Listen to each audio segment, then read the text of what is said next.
নিত্য প্রয়োজনীয় পণ্যের দাম আচমকা বেড়ে যাওয়ায় কলকাতার পাইকারি ও খুচরো বাজারে জোরদার অভিযান শুরু করেছে প্রশাসন। বিশেষ করে চিনি ও পেঁয়াজের অস্বাভাবিক মূল্যবৃদ্ধির কারণ খুঁজতে কলকাতা পুলিশের এনফোর্সমেন্ট ব্রাঞ্চের একাধিক দল বিভিন্ন বাজারে গিয়ে মজুত সরবরাহ ও বিক্রয় মূল্য খতিয়ে দেখছে। শহরের একাধিক বাজারের বর্তমান খুচরো চিনির দাম প্রতি কেজি প্রায় 69 থেকে 70 টাকা। কয়েকদিন আগেও এই দাম ছিল প্রায় 10 টাকা কম।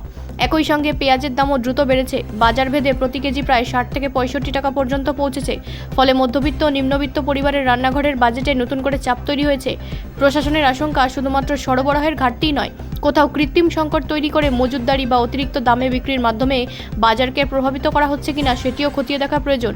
অভিযানে ব্যবসায়ীদের স্টক রেজিস্টার পরীক্ষা, পাইকারি ও খুচরো দামের তুলনা এবং পণ্যের প্রকৃত মজুত যাচাই করা হচ্ছে। কলকাতার পাশাপাশি বিভিন্ন জেলার বাজারেও নজরদারি বাড়ানো হয়েছে।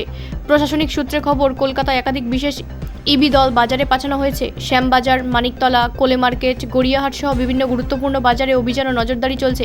প্রয়োজন হলে কালোবাজারি বা বেআইনি মজুতের বিরুদ্ধে আইনি ব্যবস্থা নেওয়ারও বার্তা দেওয়া হয়েছে। তবে ব্যবসায়ীদের একাংশের দাবি, পেঁয়াজের ক্ষেত্রে সরবরাহের সমস্যা ও মরশুমি ঘাটতি এবং চিনির ক্ষেত্রে উৎসবের মরশুম ঘনিয়ে আসার চাহিদা বৃদ্ধিও মূল্যবৃদ্ধির অন্যতম কারণ। দেশ জুড়ে পেঁয়াজের দাম বৃদ্ধির পর কেন্দ্র বাফার স্টক থেকে পেঁয়াজ বাজারে ছাড়ার পাশাপাশি কান্দা এক্সপ্রেসের মাধ্যমে বিভিন্ন শহরে সরবরাহ বাড়ানোর উদ্যোগ নিয়েছে। চিনির দাম নিয়ন্ত্রণে কেন্দ্র ইতিমধ্যেই কাঁচা চিনির আমদানির অনুমতি দিয়েছে, কিন্তু সেই সিদ্ধান্তের প্রভাব খুচরো বাজারে পৌঁছতে এখনও কিছুটা সময় লাগতে পারে বলে ব্যবসায়ী মহলের বক্তব্য। এদিকে সাধারণ ক্রেতাদের বক্তব্য, কারণ যাই হোক, প্রতিদিনের বাজারে তার প্রভাব পড়ছে সরাসরি। এক ক্রেতার কথায়, চিনি ও পেঁয়াজের মতো প্রয়োজনীয় জিনিসের দাম এভাবে বাড়লে মাসের সংসার চালানো কঠিন হয়ে পড়েছে। প্রশাসনের অভিযান যেন শুধু কাগজে কলমে না থেকে বাজারের প্রকৃত স্বস্তি ফিরিয়ে আনে। প্রশাসনের লক্ষ্য এখন একটাই, সরবরাহ চিহ্নিত করা এবং কৃত্রিমভাবে দাম বাড়ানোর প্রবণতায় দ্রুত লাগাম টানা। আগামী কয়েকদিন বাজার দর কোন দিকে যায় সেদিকেই তাকিয়ে কলকাতার সাধারণ মানুষ।